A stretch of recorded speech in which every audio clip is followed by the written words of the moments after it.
Welcome back. Now, the IT Minister Ashwini Vaishnaw has nudged digital platforms to ensure a fair share of revenue is shared with news publishers and other content creators. Speaking at the Digital News Publishers Association conclave, Vaishnaw also threatened to frame a legislation if companies fail to act voluntarily. The platforms must also share revenue in a fair way with the people who are creating the content. Whether it is news persons, the conventional media, the creators sitting in far-flung areas, large influencers, the small influencers, the professors and researchers who are disseminating their work using the platforms. Everywhere, the concern, the principle now has to be set right, and there has to be a fair share of revenue with the people who are creating the content. Well, to take this discussion forward, we're now joined by Anupam Shukla, partner at Pioneer Legal, and Sanjay Vadva, chairman and director of Phonographic Digital and managing partner at AP International. Mr. Vadva, Mr. Shukla, thank you so much for joining us. Anupam, let me come to you first. Give us a sense of the legal the framework that we have currently. Are there any existing regulations that require social media platforms to share a section of their revenue? And as opposed to the legal framework, what is the existing industry practice? Okay, so Ashwin, what actually happens right now, we are presently governed by a decades-old law, the Information Technology Act that came out in about 2000. We tried to amend it over time, but it has not really stood the test of time, unfortunately.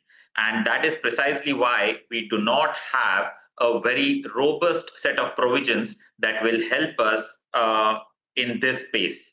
And that is precisely why India is, in the words of Mr. Vaishnaw, looking towards the West, looking towards, say, the European Union, looking towards Australia, when we are seeking to be guided with a law that will protect the influencers, that will protect the content creators. Let me take that up with Mr. Mr. Vadva as well. Mr. Vadva, again, thank you for joining us. The association that you represent, which is the IMI, has long been an advocate of some form of remuneration and compensation for content creators.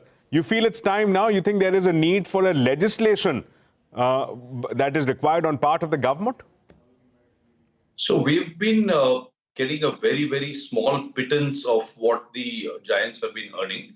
And we've been making this claim from as early as 2020. They've been using the Safe Harbor Act to kind of get away with this.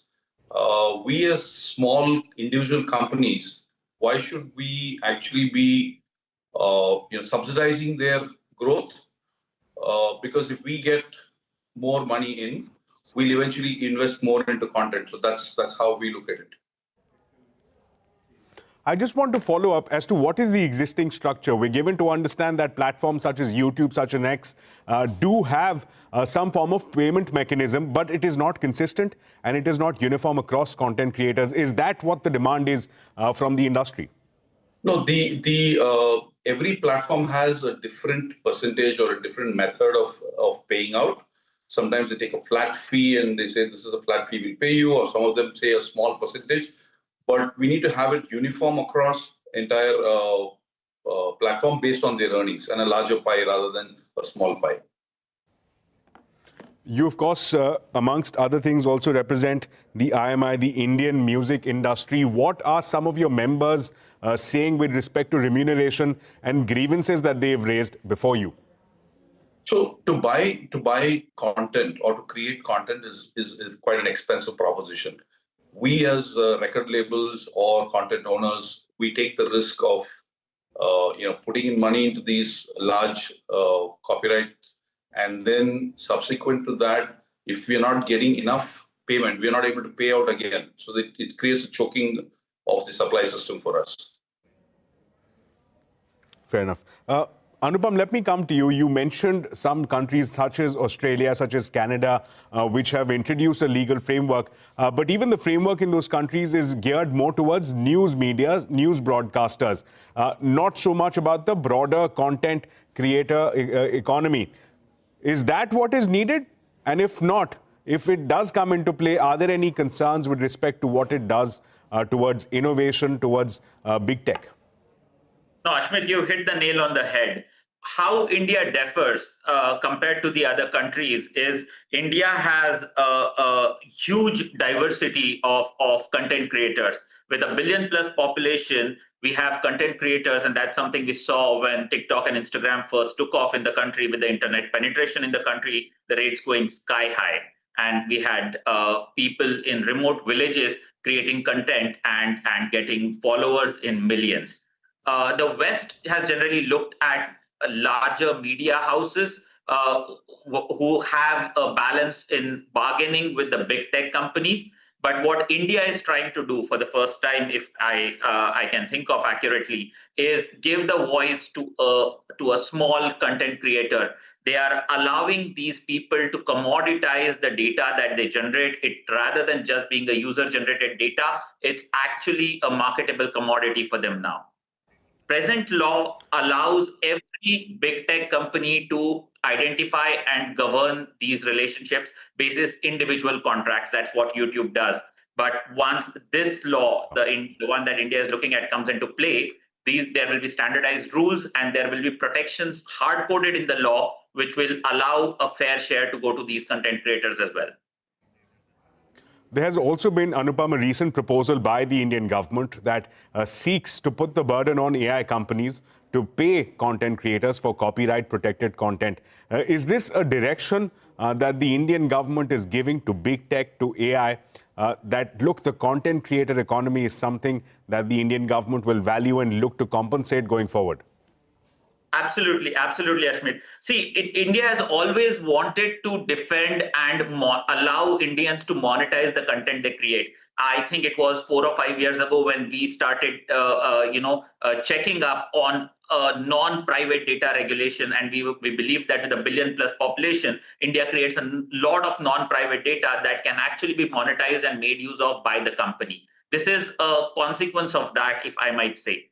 AI companies, largely Western-owned AI companies, have often utilized a lot of publicly available data or accessible data for their content generation at the cost of the actual content creator. That has to stop, and European Union has taken note of that. Australia has taken note of that. A lot of countries have taken note of that, and it's high time India does as well. Mr. Vadva, let me come to you. The spirit of this entire conversation appears to be motivated by, of course, securing the interest of content creators. A big question mark, however, comes to light when the question of implementation comes up. How do we execute such a program with so many millions and millions of creators spread across the country?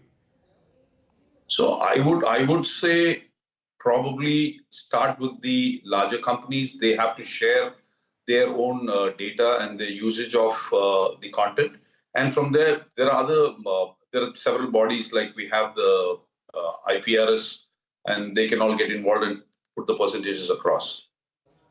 You have to start with the data that's being generated, used. Mr. Vadva, any recommendations that you will be sending Mr. Ashwini Vaishnav's office to put this plan into action? Yeah, the IMI will be setting up a think tank and sending, we've been actually sending a couple of representations the last 3 years saying that Safe Harbor Act should not be utilized by the giants to, bypass this payment of content to the owners. We've been doing this. Right, Mr. Vadva, we've completely run out of time. Mr. Shukla, Mr. Vadva, thank you once again for joining us. But as many of our stakeholders who we've been speaking to tell us that the devil is in the details, so that clarity, of course, is awaited from the Ministry of I&B going forward as to what shape and form this legal framework can take that would mandate for social media companies to start paying content creators. But with that, it's a wrap on this edition of Business 360. More news and updates will continue right here on CNBC TV 18.